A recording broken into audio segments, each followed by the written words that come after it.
Welcome to the Redmi XIAOMI Redmi 10A, and I'll show you how to unlock number on this device.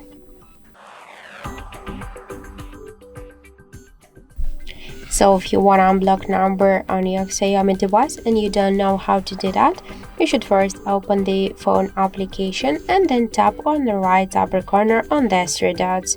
Then click here to the settings and click the block numbers section. Then you'll see here all numbers in blacklist on your device. If you want to remove or just unblock one from these numbers, you should first click on this X icon, and after that just to confirm your action by click here to unblock, and that's it. Now we can see that this number unblocked successfully. By the same way, you can unblock just the same number or the same just another number or all of the numbers in your blacklist. So that's it. Thank you for watching, and if you find this video helpful, don't forget to leave a like, comment and to subscribe our channel.